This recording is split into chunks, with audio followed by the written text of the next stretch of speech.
if you don't mind. It's very interesting to see such a development in the academy.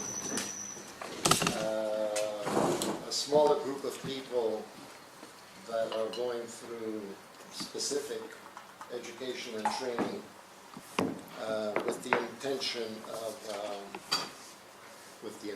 of occupying positions of importance.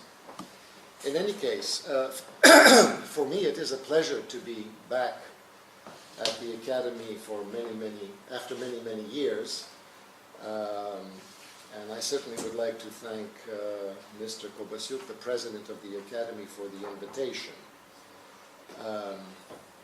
I'm here for the anniversary of the founding of the Institute of Public Administration and Local Government of the Cabinet of Ministers.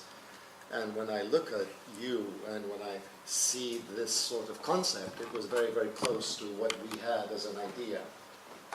Not as an idea, what we did, in fact, in the first 3 years of the Institute. It was a very narrow intake of 113 people or 120 people, and was very much based on the model of École Nationale d'Administration.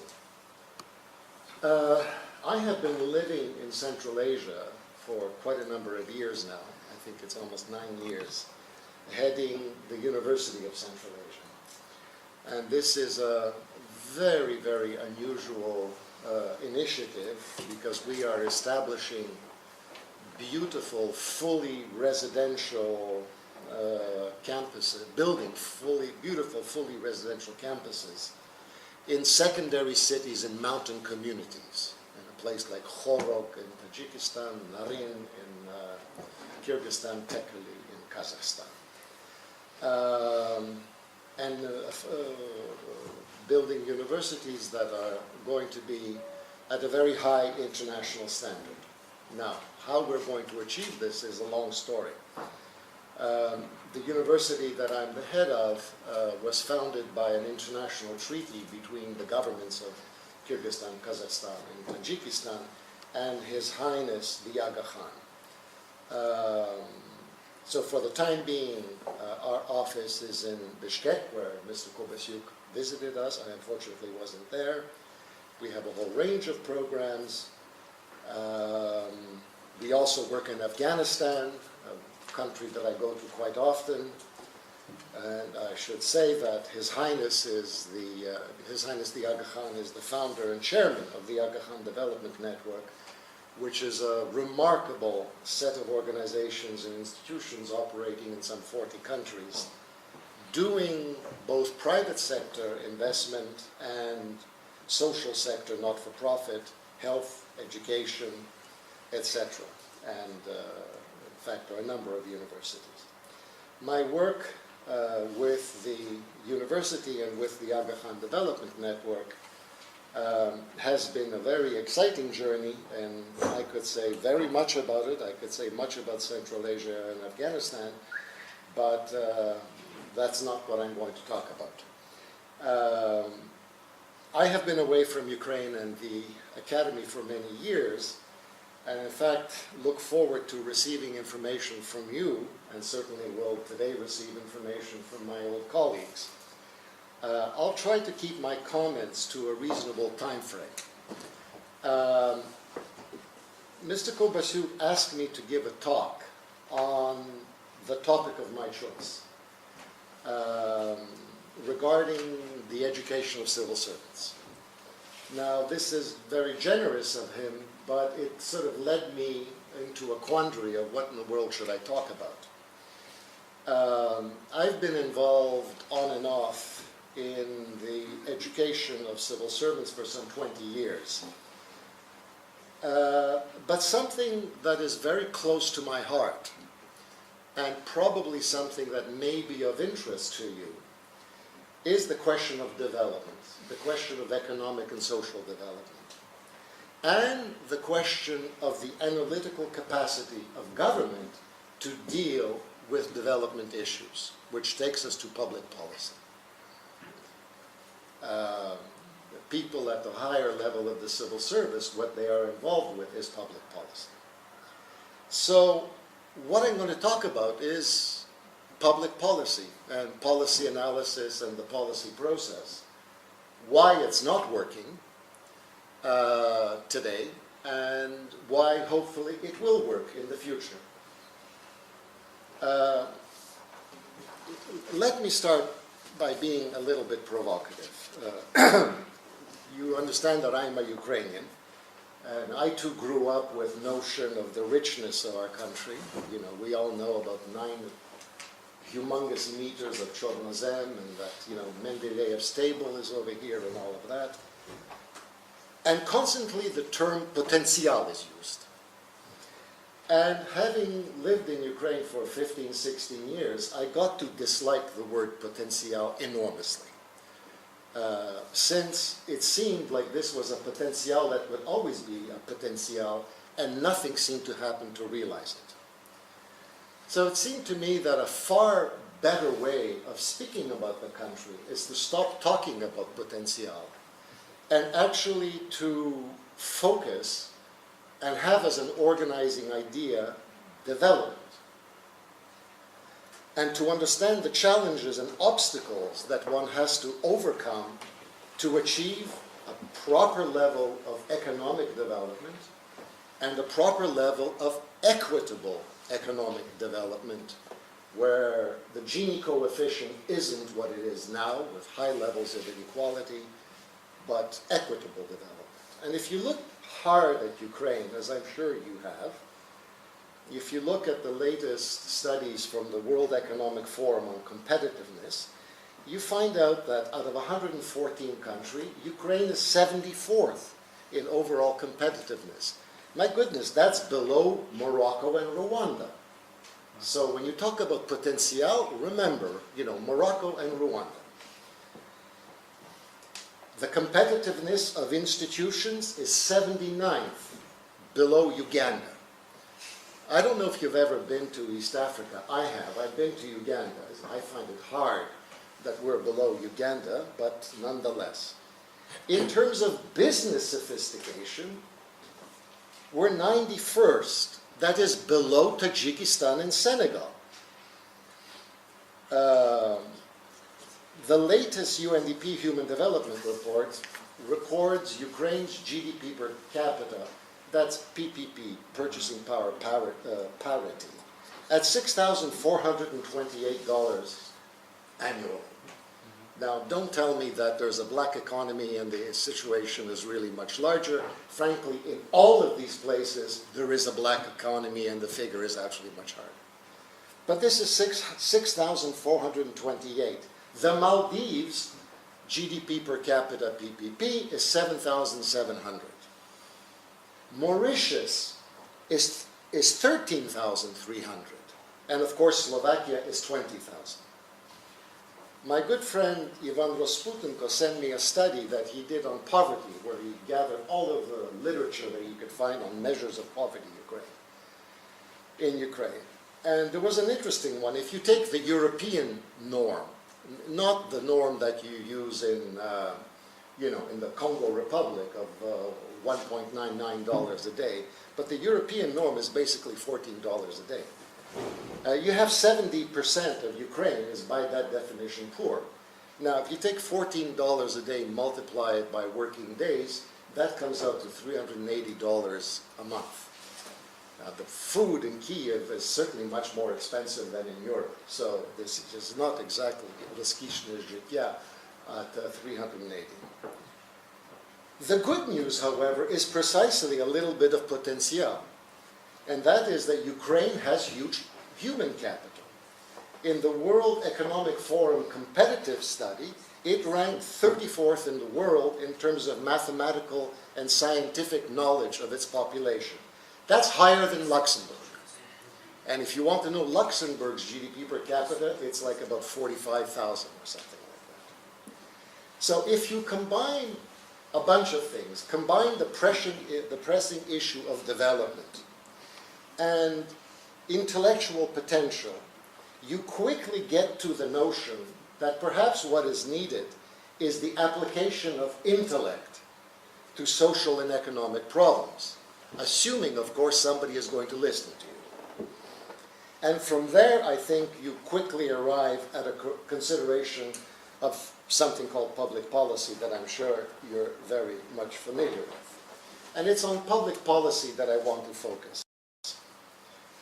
Policy making is, or public policy, is what governments do and what they don't do. A lot of people focus just on what they do. What they don't do is equally important. The policy process is how they reach the decisions. Policy analysis is the inputs to policy makings to assist the decisions to be based on the best available knowledge. Evidence-based policy making is a good idea. That is very rarely practiced in our region. So, and everyone says in Ukraine should have, everyone says that Ukraine should have better policies. The question is, how do you get at better policies? Policy-making process presupposes that there is a policy process that enables actors to have limits. And if you look at the literature on the policy process, you know all of the cycles and all of that. And here the legacy of the communist system weighs very, very heavily. Under the communist system, there was no need for a policy process because policy was made in the corridors of the Central Committee. There were decisions, and the communist regime came up with decisions every day, but there was no decision-making process. It was a closed system of hierarchical management where planning really wasn't planning, but it was a widespread social game based on a profound dichotomy between the real rules and the official ones. In reality, controlling groups tried to maximize their share of the Soviet pie. And although the Soviet Union was often called a bureaucratic behemoth, in reality there was nothing bureaucratic about it. It had an administrative machinery that had none of the characteristics that one associates with a bureaucratic organization. That is, a formal process of decision-making, standardization, hierarchical procedures, written communication, promotion, selection on the basis of technical merit, accountability. None of that was there.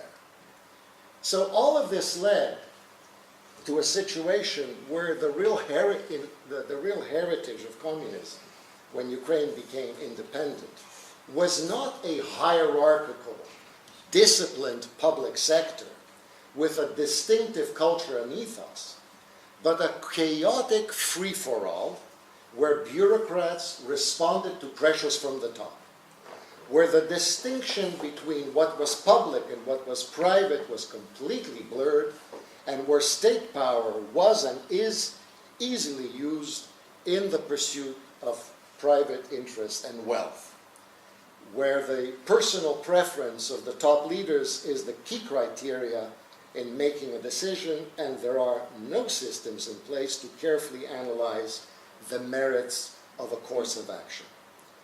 This system was highly, was extremely well suited because it allows to some extent, the wholesale stripping of public assets during privatization and gross corruption that allows fortunes to be accumulated. If you look at the policy outcomes of the system since independence after 1991, I think only there were three big policy achievements. I mean, there were many in independent state institutions and all of that. One could speak at length about these things, and it's actually quite interesting. But three big things were accomplished. One was privatization, the other one was price liberalization and economic liberalization, and the third was macroeconomic stabilization. And by and large, This was completed in most countries by 1997, 98. What is interesting about these policies, and believe me, accomplishing macroeconomic stabilization was not so easy if you remember the early periods with massive inflation and all of that. But what was characteristic of these policies is that they could be accomplished with very, very few bureaucrats, with very few administrative and also analytical resources. Because these problems were not analytically complex. They were relatively simple to do. So, for example, you could do macroeconomic stabilization with 3 people: the head of the central bank, the minister of finance, the support of the president, and the prime minister. You stop printing money, and very quickly you have macroeconomic stabilizations. But these systems have not been capable of dealing with a single major problem confronting society and the economy, which is the reform of social welfare, education, the creating of a regulatory environment, an incentive system for the quality growth of the business sector, the elimination of levels of poverty. On all of these things, social welfare, health, education, sustainable quality economic growth, none of these huge policy objectives have been accomplished in any respect since the accomplishment of those 3 policy things at around 1997, 1998. And, you know, as Kravchuk used to always say, my favorite quote, "Imajmo to što majmo." So, the imperative for Ukraine is obviously equitable economic growth. I don't think there's any room for complacency when a country like Ukraine's GDP per capita, for God's sake, is significantly lower than the Maldives.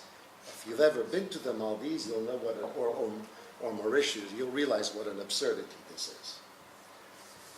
So then the question is, how can one apply the country's human endowments? And these human endowments, for the time being, are far more robust than the GDP per capita figures suggest. How does one use human capital to spur economic development? And this is a very tricky thing, because what you will find is that unless you do something about economic growth, you are going to have an erosion of human capital as well. You are going to have a drop in net secondary school enrollment rates. Universities are going to get lower quality, etc., etc. Because an educational system can only be sustained by a certain level of economic development. You see this very dramatically in a country like Tajikistan, where there's a huge erosion of the human capital that was built up during the Soviet period, where net secondary enrollment rates have dropped by 20%, which is quite dramatic.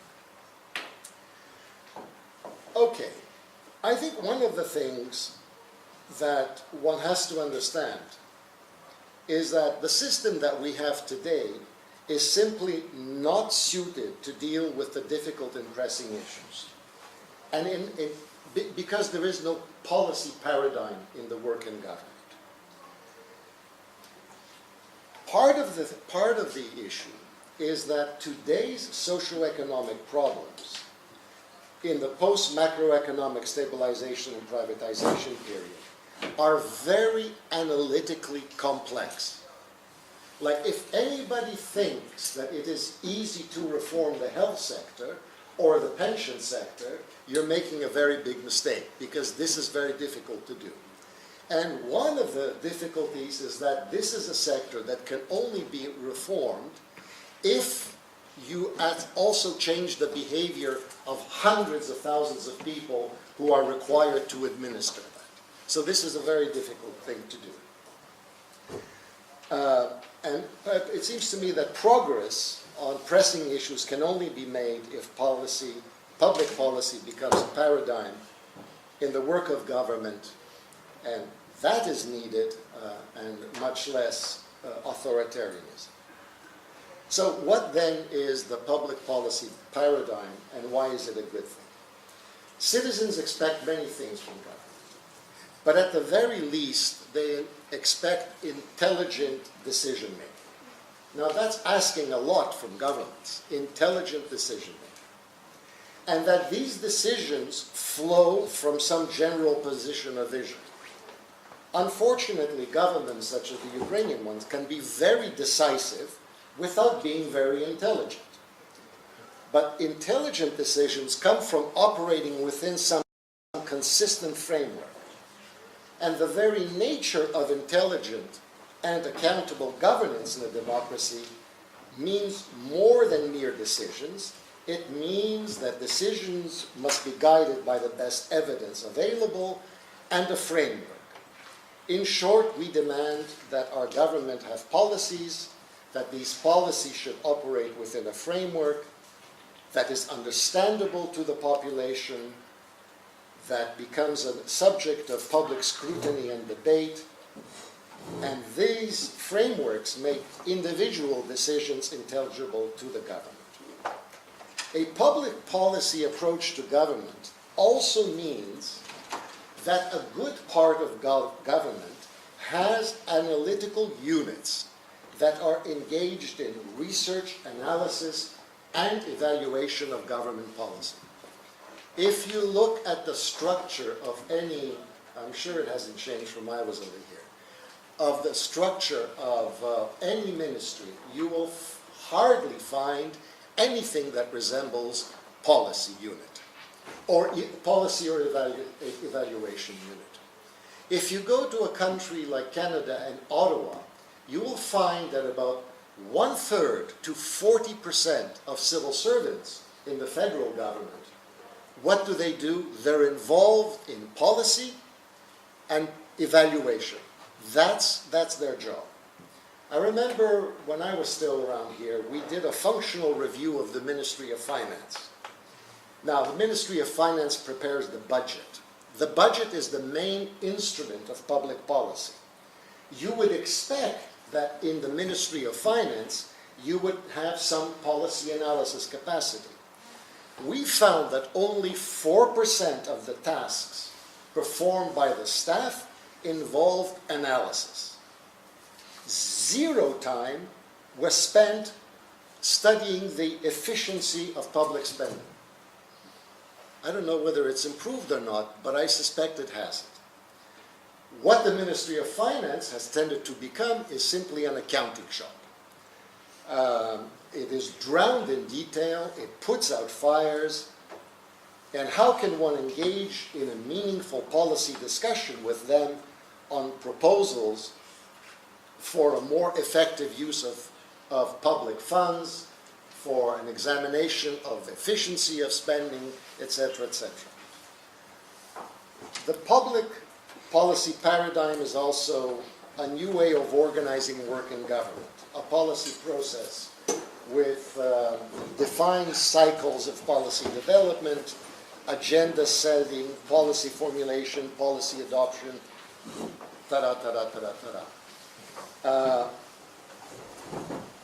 I think one of the things that maybe you should try to do a paper on is try to do a paper on the policy process in the Ukrainian government. Most people cannot tell you what that process is. I mean, there is no systematic, for example, systematic issuing of green papers, white papers, of public consultations and all of that. Sometimes it happens, sometimes it doesn't happen. Now that's really quite, and I don't think it's just a question of Ukraine. Certainly we're doing this kind of exercise in Central Asia, and there it's a conundrum. Like nobody knows what the policy process is. Well, they sort of know, but they'll never want to put it down on paper. Today's problems, my argument is, are so complex that they don't require more willful, жесткий decision-making. What they really require is more intelligent decision-making. I'm almost at the end. It came at a good time. Public policy is all about policy analysis, and this is what I think senior civil servants should get lots and lots and lots of. Policy analysis is the application of the intellect to policy problems. Public policy is different from public administration. Public administration is about the efficient implementation of policies that have already been mandated for you to do. Whereas public policy is a debate about what should be done or how things could get better. And policy analysis is a very big profession. It's a professional activity in government. It's a professional activity in academia, and it's certainly a big professional activity among consultants. And it means the study of a variety, sort of a variety of instruments, a whole series of courses, microeconomics for policy analysis, methods of policy analysis, benefit cost, etc., systems of evaluation, and all of that. That's my pitch for public policy and policy analysis. I think that as the system comes to a tupik, because it cannot deal with the problems that we've said are very analytically complex, that these are problems that require sustained evidence-based research and policy recommendation. The time for brains and the application of intellect to policy issues is going to come, but it is in anticipation of that moment that one should be engaged in the study of this. This is certainly what we're trying to do in Central Asia. So when the moment does come, the drawers are not going to be empty, but the drawers are going to be very, very full. I thank you very much for your attention. You have been very, very patient with me.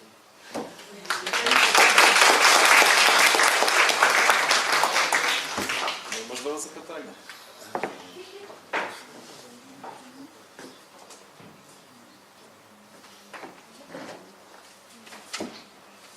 А можна і критику? Будь ласка. Може, про Університет Центральної Азії. Цікаво. Будь ласка. Thank you very much for your lecture. I have a question regarding the public policies. What's, in your opinion, except the three policies that Ukraine has already adopted, as you say, what's the next step? What's the next public policy that should be, urgently taken? How do you? Well, I mean, many things have happened. I was sort of, I'm genuinely abstracting it. But if you look at all of the post-Soviet countries, except sort of Eastern Europe that joined the European Union, all of them have been unable to tackle the very, very big issues of health reform and the result of not great health indicators, continuing rise in drop in longevity. I mean, these are not good indicators. Massive corruption, poor services, at a time when 3/4 of health expenditure doesn't come out of the state budget, but is paid for by the individual. We did a study in Central Asia, and I'm sure I could find the same statistics in Ukraine, that, everybody says health is free, health is free, health is free. In fact, if you look at health expenditure, 75% of it basically comes out of the people's pockets. So this is a crazy situation where people are paying privately for health services but have absolutely no say in the quality and delivery of their services because everybody lives under a myth that health is free. Now, how long can you continue with this absurdity and not bite the bullet and do a proper health reform? So this is one of these issues where you put your head under the table.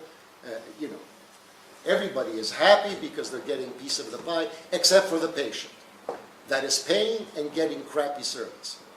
You know that if I go to Spain and become a resident, if I pay 200 euros a month, I get the full benefits of the Spanish medical system. I live in Ukraine. My daughter lives over here. I know what people pay going to hospitals, right? When they get an operation. I mean, they would dream of a situation where you can pay 200 euros a month and for your whole family is happily ever after under health insurance. That's one thing. Take the other system, take the other pension reform, social protection. I mean, it's an ungodly mess, right? With all kinds of categories where pensions are basically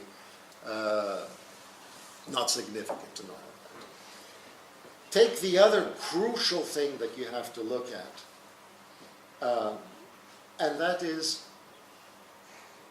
private sector growth, economic growth. In order to really get anywhere, Ukraine would really have to have around 7 or 8% GDP growth.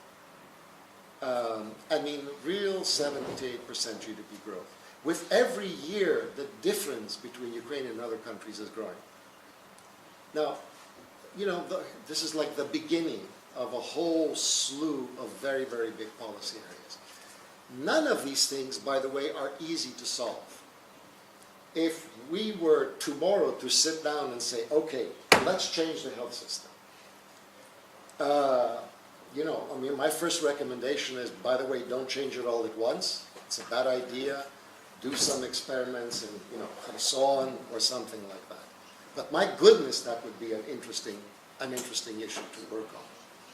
So, you've got more policy problems than you have than you have time to look at. But these are exciting. One of the things, however, that is very important in this business is it's got to be evidence-based. In my day, and Yuri, I don't think it's changed. When the government wants something, треба написати концепцію. Well, okay, концепцію чого? Розвитку малого середнього бізнесу. А скільки в нас часу? Через 5 днів. Where are we going to do it? Конча-Заспа. Great, that's a great resources to go to Koncha-Zaspа. You do a lot of other stuff. That's the way things are done. This is like absurd. It's so absurd. The result is that, first of all, nobody writes a policy paper. They write concepции that are Hegelian documents because they're unrelated to anything, and then I don't know. Somebody should count the number of concepции that have been written. It must be a fascinating thing, a fascinating figure. So you've got to base it on evidence, because in changing something like health, for example, you have to know what is the status and the contribution of X factor, because you may think you know, but as a matter of fact, something that you are going to try to get rid of may be, in fact, a very good contributor to, and something you don't want to change. And in order to do evidence-based policy, It means you have to be able to crunch numbers. First of all, you have to have been following these numbers for some time. That's why there should be policy units in the Ministry of Health. And then you have to be able to do regressions to get at something.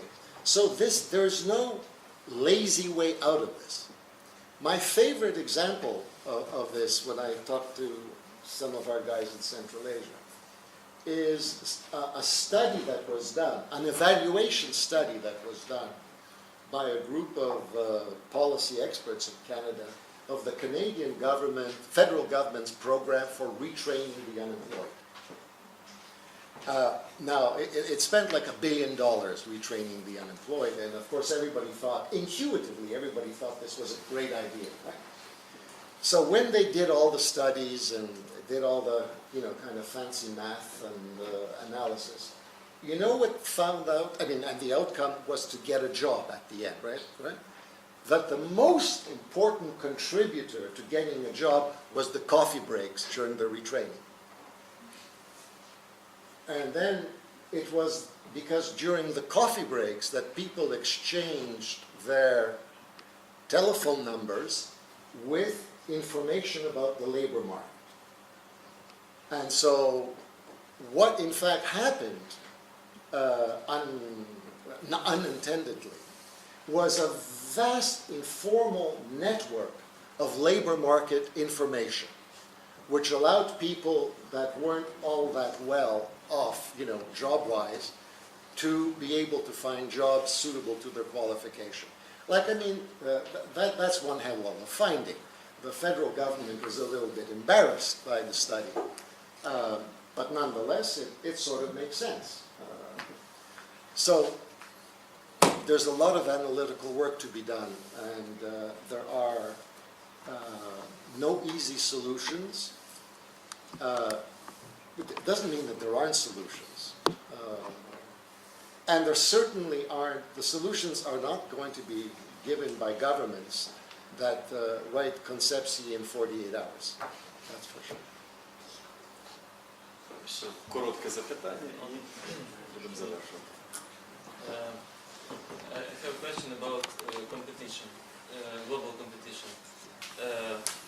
For now, China and India leave Ukraine no other choice except to sell raw materials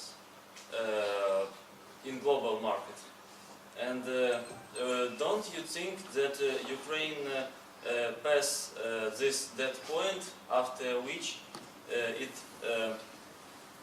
lost its market advantages, competition advantages in global market, and Ukraine in future become more and more export oriented with emphasizing on raw materials, not on in for example highly valued for example products for IT products or programs, for example, and Ukraine become shifts in this kind of international trading. Well, I think it's a good question, and I don't know the answer to that, but I think it's I think it's something that should be studied very, very carefully. And also, you can't look at competitiveness of anything you do in Ukraine when the Ukrainian businessman his hand is tied behind his back.